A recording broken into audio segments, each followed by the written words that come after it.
Olympic City and the home of Pikes Peak. This is the Automotive ADHD Show with Matt West.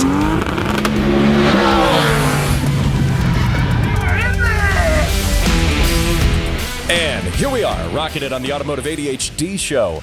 Matt West here, hanging out with you, talking cars on the weekend. A loaded show for you today. We got a ton of great things going on, and a special guest joining me for the second half of the show. His name is Ethan Hunter. He is a racing enthusiast. Might not really do it justice, but he is a self-proclaimed racing madman and lunatic. He's a really cool guy, too. He does a lot of different types of racing, and he's really into grassroots racing, which is what I love. If you listen to the show often, you know I'm a big fan of grassroots motorsports, and he's doing that pretty well with his family, and I think this is really cool. Now, a lot of guys do drift. A lot of guys might do time attack. He kind of does them all, and he does Spec Miata and some other things, too, like a lot of interesting different forms of racing. And so I think it'll be really exciting to get him on the show and talk about his perspective on grassroots motorsports, where it stands right now. And, and I think it'll be really cool. So you definitely want to stay tuned for that interview coming up here later in the show. And really excited to bring that to you. It's going to be a lot of fun. And then we also got to talk about how maybe one of the highest mileage Toyota Supras has gone up for sale, gone up for auction, and it got a hefty price, which is just proof that the Supra market in particular is out of control. Totally nuts. I can't believe someone paid this much money for, we'll get to it here in just a little bit. But before we get to that, if you're not catching this show on video, you are missing out. Now, of course, you can listen to the radio shows here in Colorado on the weekends on three great radio stations, AM 1460 The Answer, AM 1400 KRLN, and 91.7 KLZR. That's covering everything from Colorado Springs to Canyon City to the Wet Mountain Valley. Lots of great ways to catch the show there, but you can also see the show on video. You can see me doing it right now, as well as some other things too. We don't just on the YouTube channel. I don't just post stuff from this show. We also post other things, wrenching on cars in the garage and tips from OBD1 Kenobi himself. There's a video on the shorts section of the YouTube channel, and it might teach you something about oil changes, or, at least a tip when you're doing your own oil changes in the garage. Maybe you knew it. Maybe you didn't. You might have to watch it and let me know what you think about that. And go check it out again. YouTube, Rumble, all of the great places, wherever fine shows. And, this one can be found online. So speaking of auction cars, before we talk about this crusty, rusty Toyota Supra that it was too much money. Before we talk about that, I got to talk about another car that is slated to go up for auction here at the end of the month, and it is America's first car to exceed 100 miles per hour, and it's estimated to fetch over $1 million at auction. It is called the 1904 Napier Sampson L48, and it was a very respected race car until back in the day when it was just an old car. That's one of these interesting things about collector cars, because at some point, most collector cars, before they became collectible, were just old cars that nobody cared about. And that's the case here. Now, this Napier here set multiple records, and back in its day in the early 1900s, and it was one of these cars that, you look at cars of this era and they're really cool looking. They're unusual. This was the dawn of the automobile. And you take a car like this, if you're watching on video here, you can see what I'm talking about. And this is one of those cars that it looks kind of steampunk. It looks kind of weird. That's how it looked when it was new. It's not. You would almost look at this car and think this was some modern steampunk interpretation of an early 1900s race car. But no, it was just an early 1900s race car, and it was very, very cool. And if you, again, are watching on video here, you can see pictures of it in its original configuration as well. And it lived a tremendously hard life with years of racing. It had a couple of engines throughout its lifetime, a 15-liter engine as well as a 20-liter engine. I mean, yeah, take that with your, 1.6-liter, your B16s and your 4AGEs that are, 1.6 liters. No, this had 20 liters. 20. Yeah, and so the motors at one point, this car, when it was retired from racing, it was retired from setting land speed records. Again, it was the first car to cross that 100-mile-per-hour threshold. Not the only car, obviously, but the first. And, after a while, this car it was retired. It was an old race car. It was, the owners over the years who raced it, there have been a few owners over the years with this car. At some point, one of the motors was scrapped. Another one was repurposed in a speedboat. And now what was interesting about the speedboat thing is Napier, the manufacturer here, became, weirdly enough, the only manufacturer in the world to hold both boat and land, sea and land speed records at the same time because of that.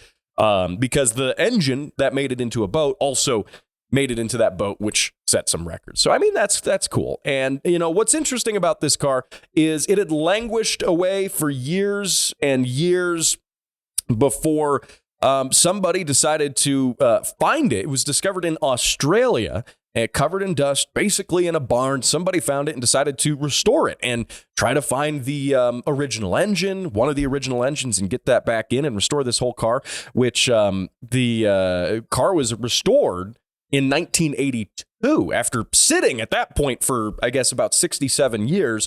And it was restored in 1982, and it's now passed around from one collector to another for a few years. And, well, it's going to go up for auction, and you have a chance for the crisp $1 million, maybe, might be more price tag, to have a land speed record car.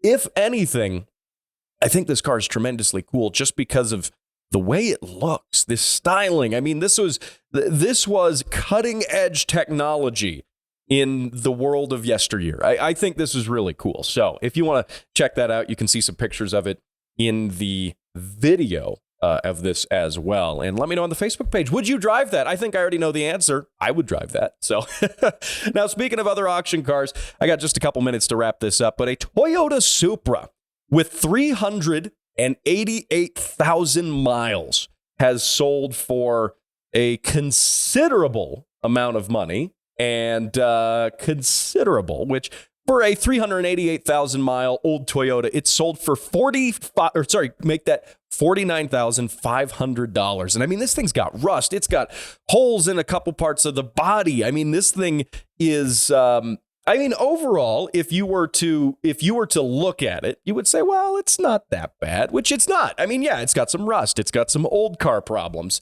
as you would expect an old Toyota to have. But here's the problem. $49,000, let's say $50,000, $50,000 for an old Supra, when you could just, I hate to say it, I don't want to be that guy because I'm going to hurt the feelings of all the people whose dream car is a Mark IV. If you want a Mark IV Supra, it's the one from Fast and Furious. It's the one everyone's obsessed about. If you want one, then go get one and be happy, right? I'm not going to tell you not to do that. Though I would probably tell you that $50K is a bit much for this. Now, I know someone's going to come along and say that, yeah, but in another 30 years, when the really nice ones are $10 million, this one will still be $5 million. So, I mean, like, whatever. I know. And in all fairness, it has the turbo. It's the GTE engine instead of the GE. That's nice.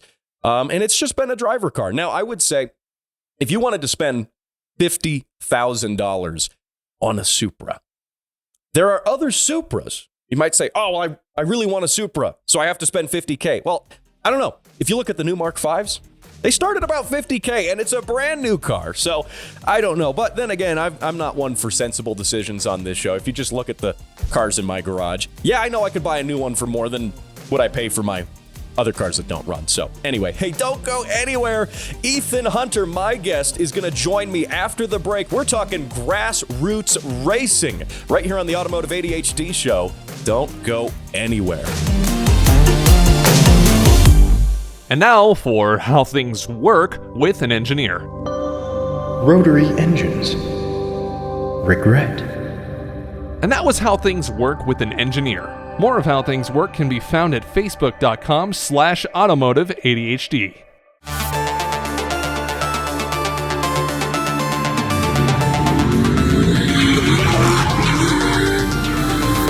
here we are, rocking it on the Automotive ADHD show.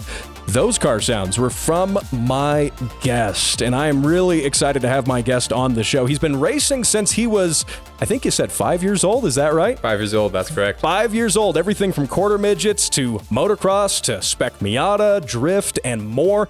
My guest is Ethan Hunter. Ethan, welcome to the show. Thanks for having me. Awesome. So you were telling me before the show here that you have racing in the family, right? You've been racing since you were little, but you said your dad, your mom, everyone raced. Tell me a little bit about your background, maybe your family, how you got into racing. Sure, yeah, we can start with my grandpa. He was a top fuel dragster driver back in the 60s. And that's kind of where it all started. Got my mom into flat track motorcycle racing, and she got hurt real bad racing an 85, and a girl on a bigger bike on a 125 came down and hit her with her handlebar and split her stomach wide open. So she had to go to the emergency room. And back then, girls weren't really supposed to be racers. It was kind of frowned upon. As my grandpa and my grandma were in the ER, everybody's kind of giving them the look and saying, how could you let your daughter do that? She's supposed to be in gymnastics, And so after that wreck, that kind of ended it for her. She wishes she got to race more because, she didn't get it all out, right? Right. But that was kind of the victim of a bad circumstance. But her brother, my uncle, he raced flat track, and he actually did the Pikes Peak on a motorcycle back in the day. I don't know exactly what year it was, but he made it to the top. And then my dad, he raced stock cars, circle track, and that's kind of where he did most of his racing was down in Pueblo. I-25 or Beacon Hill is what they call it. Okay. So that's where he did most of his racing. And once he had me, then, it was time for him to sell the cars and buy me a car. That wasn't my choice. That was his, So you were saying earlier that you're kind of obligated to get into racing. Right. Yeah. He didn't ask me if I wanted to race. He just asked me what color I wanted to paint my car. And I said red. Red's a good color for race cars. I was super into Vipers. It makes it faster, right? Yes, sir. Yep. And I was super into Vipers back then. And what's better than a cherry red Viper? Oh, man. Oh, man. And I love the, was it the Viper GTS? Yes. It was, I think, the second gen? Yes. Don't quote me on that. With the white stripes. With the white stripes. Yeah. Oh, man. Can't beat it. Oh, man. So you started out like at a very young age, you started out. And so tell me a little bit about some of the racing you did as a kid and how that got to where you're at now, which, we were talking before the show, but I mean, kind of speaking to the name of the show, Automotive ADHD, you're here, you're over there, you're doing this type of racing, you're doing that type of racing. I don't know if I know anyone who does as many different types of racing and competitively than you. Yeah, especially here in Colorado, we're kind of landlocked as in racing terms. We're kind of on an island, you could say. So I kind of made the best of it. We have PPIR, we have HPR, and we have PMP. And out of those three tracks, that's your road course. All your road courses are pretty much taken care of. You got 2.5 mile road courses up north, and then the PPIR has a roval, which is really fun to drive. You get to go on the bank and then come into the infield. It's kind of like a mini Daytona. Okay. It's a hoot to drive. And then we got PMP. That's another 2.5 mile road course with a lot of elevation changes.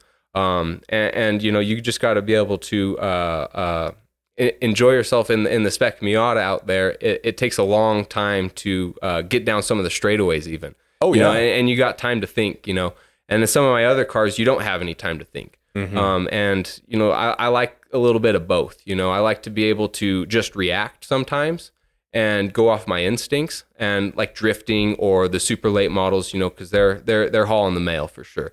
We're going 100 mile an hour on a 3/8 mile circle track. So, but in the Miata, we're going 100 miles an hour in, a half a mile straightaway. Right. It takes a long time. So, but everybody else has just enough time to think too. So, just because you got more time to think doesn't mean that they don't. So everybody's making decisions based on what they're going to do, how they're going to get to the next corner, and what they're going to do to get around you with 110 horsepower. It's really tough to outpower somebody in a Miata. The only way you can really outpower somebody is if they miss a shift or they're off the gas for just a half a second, something like that. But for the most part, you're bump drafting in the Miatas. You're trying to go as fast as you can with what you got. Yeah. When I've watched videos of Spec Miata, I mean, it is the most competitive I've seen anyone be with like 90 horsepower. Right. Exactly. I mean, and it's really fun to watch the videos because I mean, you're eliminating all these other factors of the car, different power to weight ratio, this and that. No, you're all in the same car. Right. And it is down to the driver. Right. And that's what's really cool. So I want to talk a little bit more about Spec Miata here in a bit. But before we do that, you've mentioned several different types of racing that you do, but list them out for me. What each thing that you're doing, Spec Miata's one, Drift's another. What else do you have going on? Right. So, and then we also race the super late model at CNS, Colorado National Speedway. That's north of Denver, 3/8 banked oval. Okay. And then we have a TA2 style car that me and my dad home built. And that races on the road courses. That's a 700 horsepower, 2,800 pound vehicle on some big slicks, Pirelli slicks, and that thing really hauls the mail too. And then we got the Time Attack / Hill Climb Evo 10. That one's 600 horsepower, dry sump, full FIA rally cage. It's a rowdy vehicle. And then as well as the Spec Miata and the Drift Camaro. So. That rounds out 5 vehicles that we're maintaining each and every week, and it's a full-time job. It's 5 full-time jobs, really. I was going to say one is a full-time job right. for one person already. Are you biased towards any of them particularly? I mean, I know it's like pick a favorite. Well, it's like, yeah, well, which arm's your favorite, right? Like, right. But if you had to say you like one over the other. Yeah, if they said, oh, you can only race one car for the rest of your life, it would have to be something where, there's a lot of people in that class, because I do want to race against people. I don't want to be the fastest out of 3. I want to be the fastest out of 10, 15, 20, 30 guys, Yeah. So I'm always going to try to pick whatever's the biggest class at the time. Racing's a real phasey type of sport. Sometimes, a class can have 20 guys in it, and then 3 years later, there's 3 guys, so whether it's, the track makes them mad or tech or, other drivers, whatever the case is, there is driver count fluctuality, right? And, I always just want to be in those classes that have the big car counts. So that's, Spec Miatas. You're always going to see a plethora of Miatas. So, that would have to be one of them. And then I do like the super late models, because they are just bad fast. They are very, very fast. And it's fun. You got no traction control. You got big Hoosier slicks, and you got big American horsepower. Yeah. It's kind of classic racing, at least classic American racing in that sense. Yeah. I mean, you got to do things to make Dale proud. Yeah, got to do it for Dale. Exactly. Absolutely. So my guest is Ethan Hunter. You can follow him on Instagram at Ethan_Hunter37. He is I think racing fanatic would be an understatement. Yes. It flows through my veins. Absolutely. And so I want to talk about, we got a minute left here in the segment, but, so you've spent much of your life in racing, behind the wheel of cars. Have you noticed over time, you were mentioning that racing can be it can have fads, things can kind of come and things can go. Have you noticed much in the terms of grassroots racing? That's one of the things we really love here around the show is grassroots racing, and that's one thing that's always fun about the Pikes Peak Hill Climb is you can be a guy racing, you can be a factory team with factory backing and factory support, or you can be a dude, just doing it with his family. But have you seen any changes in the grassroots racing world? Has it gotten better? Have more people been drawn to it? Or do you think people are dispersing from it? What do you think? I think it's gotten better and it's gotten worse, in certain areas. The way it's gotten better is, the cars have definitely gotten safer. People aren't getting hurt as much. The cars are getting faster in certain classes, right? We're able to collect data. It's nice to be able to collect data. That's something that we've never been able to do back in the day, unless you had gobs of money. But, getting a data collector is relatively cheap nowadays. And that kind of stuff where you can actually get an edge on yourself, because you can only drive as fast as you think you can drive. But when a little computer box is telling you, hey, you can do this much better, then it makes you think, well, let's go try it. Yeah. And that's cool. Where it's gotten maybe a little worse is maybe some of the people's attitudes and maybe the amount of money people spend on their cars. It's kind of hard to compete with people that, own their own construction business, or they own their own, line of franchises even. We're up there racing against people that own First Bank. It's hard. Yeah. It's hard to compete against people that, will spend millions and millions of dollars just to go win a Saturday night race, right? Right. But, I still truly think that hard work pays off, and you can win being funded, but not overfunded, right? You got to be able to afford new tires. You got to put gas in it. You got to put, you got to get your crew to the track, right? Mm-hmm. And it takes money, but it's still possible, Mm-hmm. Absolutely. And I think that is, when you look at any form of grassroots racing, and you look at back of the day, like when racing was in its infancy, at the dawn of the automobile, you had exactly that still.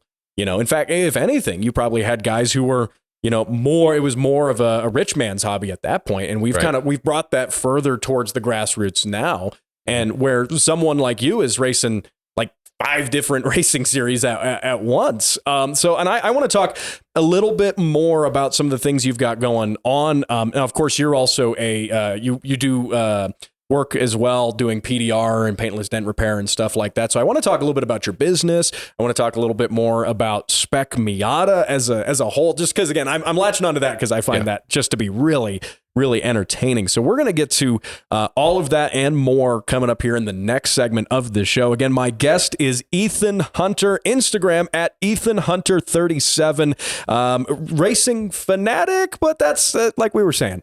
Lunatic. I like it. There we go. Racing lunatic. I'm gonna use that title for you there. Perfect. Love it. I love it. Of course, you're listening to the Automotive ADHD show. We're on the radio, AM 1460 and FM 101.1 The Answer. Also AM 1400 KRLN and 91.7 KLZR. Don't miss a minute of this show. You can also catch it as a podcast, YouTube, Rumble, Spotify, wherever fine shows, and, well, hey, this one are downloaded. We'll be back right here in just a minute after the break. At the Speed Council, getting things done fast is our priority. We do everything fast, from driving, working, sleeping, and eating. Someone help, he's choking! This is Tim. Hello. And by the time this ad is over, he'll have bicycled across the earth 69 times. Nice.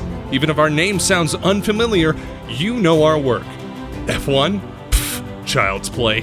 The world's first supersonic jet? Yup, that was us. Apollo 11? Also us. The fastest animal in the sea? Hell, we even wrote the Wikipedia article. Fast. And we're so dedicated to speed that we've genetically engineered the world's first hyperspeed speed machine. With this scientific breakthrough, you can interact with and download your favorite automotive podcast a whole day early. How's that for fast? Learn more at facebook.com/automotive ADHD. This message approved by the Speed Council and the Church of Fast Things. Colorado Springs' #1 car show by default. This is Automotive ADHD.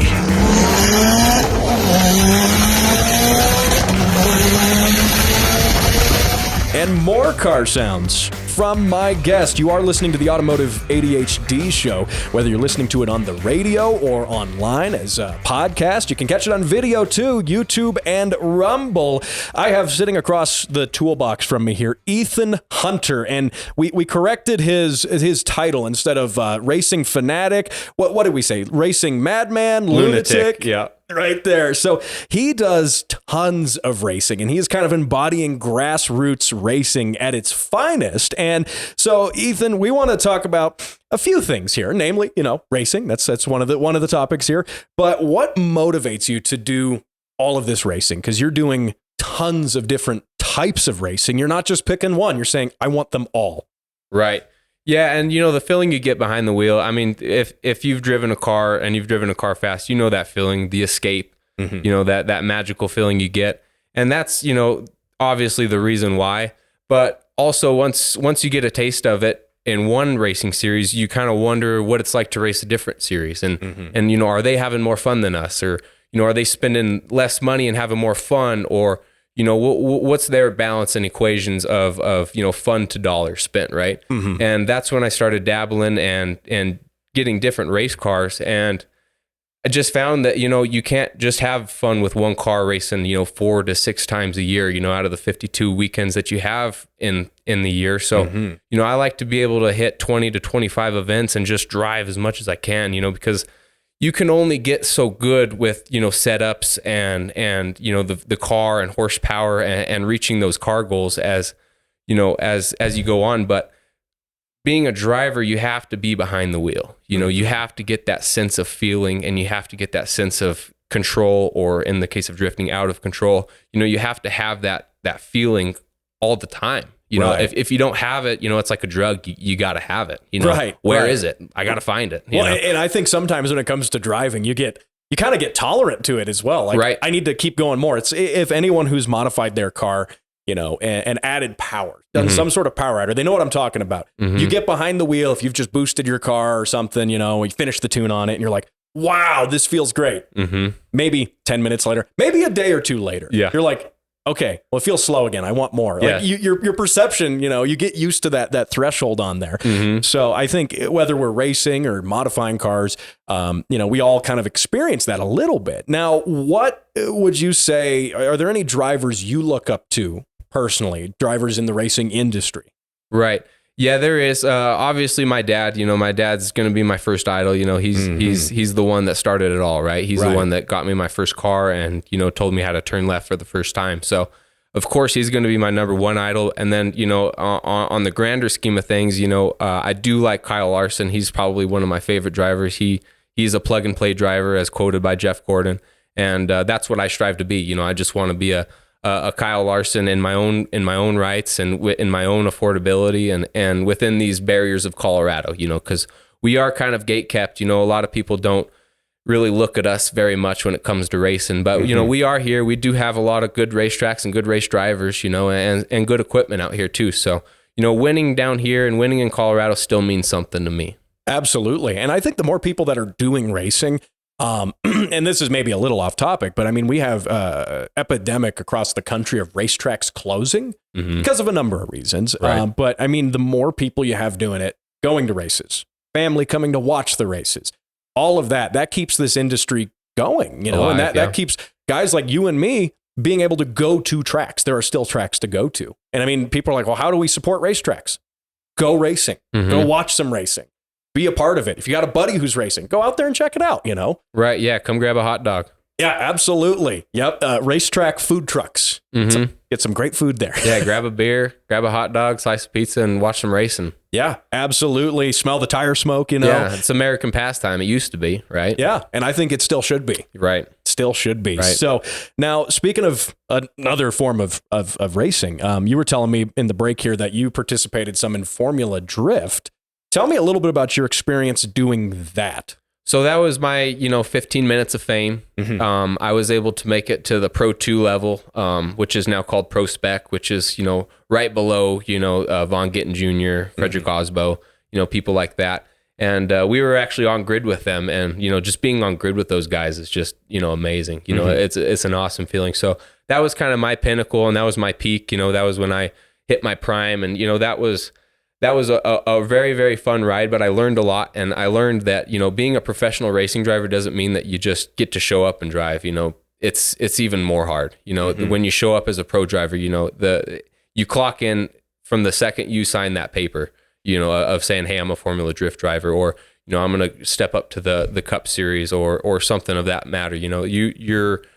You're expected a whole lot more, and you actually got to spend a whole lot more money. It was, over $30,000 just to go do one weekend at, a Formula Drift event, to get the crew out there, buy the tires, get, it adds up really quick. So, and I've heard, from some of my buddies that are doing it now, it's even more expensive. So, wow. And that just goes to speak on, having sponsors and you got to monetize it, right. Somehow. And you got to, in a way, you got to kind of break into it as well, because you have guys who are already established. I mean, they're already at an advantage purely just from a funds perspective. Right. And you've got some great guys who are, really humble in doing it too, but, some maybe who also aren't. But that being said, I mean, being grassroots and getting into it and being able to show your skills off and do that. And you see guys who come in, who are underdog coming into something where everyone's already established, everyone's got money and teams, and then they win something or they podium. Like, that's to me always really fun, right? Is seeing that success. Yeah, you want to be that underdog success story, right? But in racing, you got to have a lot of lady luck in your pocket. I bet. And a little bit of that right foot action there. Yes, sir. Yep. Awesome. So now let's talk a little bit about your actual race cars. We probably don't have time to talk about every one of them, but Sure. give me a rundown on the setup on, you pick a car. Tell me about one of your race cars. So the most technical vehicle is actually the super late model. The Spec Miata is kind of like a, once it's dialed, you kind of just keep things dialed. You know, you're not really going to change anything. You know, right, because there's rules you got to stick to. There is rules, and you know, a road racing car needs to be well rounded, right? So once you get the setup dialed on it, you want to stick within that window. Now, on a super late model, you know, we're so competitive in that class that, you know, we're looking for literally tenths of seconds, you know, so to gain a tenth, 2 tenths, 3 tenths is huge. And what you're doing in between runs is anywhere from, you know, we're checking split, you know, and split is also known as stagger. Stagger is the outside tire, because we're only turning left. So you got to envision a red Solo Cup that you tip over on its side and you roll it on the table. The outside's going to roll faster than the inside. And it's going to turn left better, right? So, but there's also a window of split that you want to be in, you know, and it's anywhere from 2 inches to 3.5 inches of split. So that means, you know, one tire is 3 inches taller than the inside tire. And that's a huge thing on the super late models is making sure the split and the stagger stays within that window, because a tire can grow, and these are biply tires. So a biply tire isn't like a radial, where it has all these cords and strength and cable and wire and stuff. It's a real soft, pillowy tire. You know, you see these spongy looking tires on the sides of NASCARs, right? And that's exactly what we're running on. And so those tires can grow really, really fast if you're too heavy on the right pedal. You know, if you're on that loud pedal way too hard, and you're gonna spin those rear tires, and it's gonna grow and grow and grow and just keep growing. And then you're gonna eventually get super loose, and you ain't gonna be able to hold on to the thing.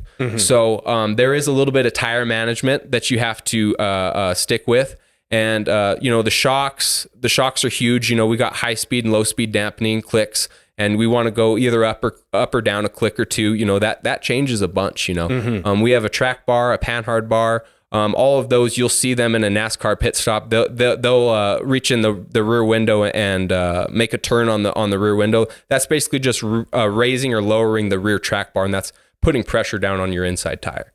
Okay. Yep.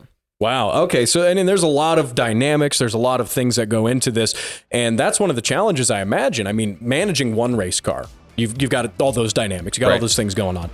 Managing 2, 3, 4, 5 race cars, each with different considerations and things. So that's really impressive. I really like what you're doing. His name is Ethan Hunter. You can follow him, Ethan_Hunter37 on Instagram. Ethan, hang tight through the break here. We'll be right back on Automotive ADHD. And here we are rocking it on the third half of the Automotive ADHD. You're listening to it maybe on the radio, maybe on the podcast. Lots of great ways to catch this show. And my guest, by the way, across from the toolbox, Ethan Hunter. He is a racing lunatic. His words, not mine. Though I think it describes what he's doing pretty well. And Ethan, so before we were talking about some of the setups on your cars, and you've got, like I was saying before the break, when you're racing, you've got so many things to consider on one car. And you're trying to balance that on more than one car. And that also takes, time and logistics and work. And you're a grassroots guy, so you're doing this, you know, with your family. Tell me about some of the logistics. When you go to an event, what is it like? Are you rolling up with, 10 mechanics and a trailer and a semi truck, or is it more of a family thing? Yeah, here in Colorado, there's not a lot of people that are that's their job to do, right? Right. You'll see that in Charlotte, Mooresville, North Carolina. You'll see people that are paid mechanics, you know, right. and that's their job, is to show up to the racetrack and work on these high dollar race cars. Here in Colorado, it's a little different. You know, it's more of a family thing. I got my papa, my mom, and my girlfriend, and 3 or 4 revolving guys that I'd do anything for. They're awesome, and they do it for free. So, to have those guys come out and help us load and unload the trailer, put the setup on the car, make the car fast, keep our heads down when we're in our lows and drink a beer when we're having fun, so you know, they get just as mad when I don't do good as I do. You know, they're there to win. You know, everybody wants to win. You know, we're all there for one reason, and that's to do good and do as best as we can. So for them to do that for free, I mean, they're just the best guys I could ask for. That's awesome. Is there anyone you'd like to shout out with that? Yeah, we got Derek, Angelo, my dad, Jason. You know, all these guys. You know, they just make the world go around for me. Awesome, and I love that you're doing it with your dad still. Yeah, like, that's really cool. Being able to, you know, make some memories with your dad and do some really cool stuff. You know, I had a listener send car sound into the show, which you can do, by the way. If you're listening to the show and you want to have your car sound on the radio, you can send that in facebook.com/automotive-ADHD. But his name's Ryan, and he's 17, and he's working on a car with his dad. And it's like, that's the coolest thing. To me, that really, like, you talk about heartwarming things, making a guy want to cry. It's like that right there. I think that's really cool. And you said your dad had been involved in racing as well prior. Correct. Yeah, he started racing in high school, and he raced all the way up until he was about 33 when he had me. And then, you know, he raced for, you know, a season or two on and off. And then when I turned 4.5, you know, that was when it was time to start looking for my race car. So yeah, that's when that all happened, and the transition happened. I love it. I love it. So with you doing a couple of different types of racing, how do you as a driver balance different driving styles? Because you might be going from, you know, grip with this, low power with Spec Miata, to drift to something else. How do you balance that? Is it challenging? Yes, it is. It does have its quirks. You know, none of the cars really share any parts or tires or, you know, anything for that matter. You know, they're all so different. Even just from the windshield, that's what I was just telling my dad. It's so crazy jumping from my 5th gen Camaro drift car that has, you know, a windscreen the size of, you know, probably, you know, I don't know. It's a very small windshield, right? It is. They're not known for their visibility. Yeah, it's pretty tough. And to jump into the Evo 10, which is a rally car, you know, it's from the factory rally car. So they make those windshields very visible, and you can see almost the tops of the fenders on that car. You know, so to jump in that car after driving the Camaro, it's night and day. You know, just visibility even, you know, and then to add the all-wheel drive versus rear-wheel drive, you know, high grip, low grip, high power, low power. You know, it's a fun challenge for me. You know, that's kind of, I never get bored. You know, let's put it that way. It's always fun and entertaining for me. Awesome. I love that. And I mean, you have, you know, you're building skills with each of them that's a little bit different. And like you were saying in the previous segment, being a quote plug and play driver, right? Like that's what you need, you know. And you see the guys who are doing it every day for a living. That's what they do. And heck, you know, some of them will 1 minute be racing and the next minute they're doing a stunt driving on a TV commercial or something. And, you know, they're like, here are the keys. Go do a thing with this car. Okay. Front wheel drive, rear wheel drive, all wheel drive, high power, low power. You have all this. A professional driver, I think, is able to handle all of that. Right. Yeah. And Tanner Faust is going to be one of our guys that, you know, you would want to look up to as well in that aspect. You know, he is a guy that can do stunt driving. You know, we met him at Formula Drift when he was debuting his Volkswagen Passat that had 8-to-1 headers in a LS. It sounded like a F1 car. Wow. It was awesome, you know, and to pit next to a guy like Tanner Faust, you know, I was just floored. Yeah. I mean, that's really cool too. I assume you get to, you know, when you go to these different things, you see some of these guys who are, you know, living the dream in that sense. Correct. You know, the lifestyle that you're shooting for. And I think that's probably really inspiring to be like, hey, I'm right next to this guy. It is, you know, it makes you feel like you almost made it, you know, but you know, in my own right, I feel like I did make it because I get to race and with my parents and, you know, hang out with my dad and work on the cars at my own garage. And, you know, it's just really, like you said, grassroots. And, you know, the pro level, it's all contracts and it's all big money and they toss you around. There's no loyalty, you know, you never really know when your next ride is going to be available, right? And if that car is going to be your car next year, you know, all my cars I own, you know, nobody can come in and take my cars from me just because I, you know, said something that wasn't right or I did something on track that wasn't right. And, you know, that's the part that I like about that is that, you know, it's, if we win, it's in our own car. Yeah. You know? Yeah. And that's, you know, you look in the, you know, even in the early days of racing, you had guys known as privateers. Right. That's what they did. Right. You'd have some cars that are sponsor backed, manufacturer backed. And then you got guys who get the family together, they get some sponsors, they get some friends together, and they go out there and race too. Right. And, you know, I think all of the racing is fun and cool, but I mean, if you ask me, what is more impressive? The guy who's got Audi as a factory team or Porsche or the guy who's putting this car together in his garage with his family. You know? Right. I can tell you who's having more fun too. Oh, that's true. You know, and it's not the guy that shows up with a sandwich in his hand asking where his car's at. Yep. Right. You know, gets out of the nice air conditioned trailer, you know, goes, okay, get in the car, race. No. And you get your hands dirty working on cars too, right? I mean, you're doing everything, you know, playing a hand in that, right? Yeah. My dad kind of cut me off. I want to say when I was like 20 years old, he was like, hey, dude, you got to figure it out. You know, I'm not going to be around forever. You know, you got to start paying for it and you got to start working on your own stuff too.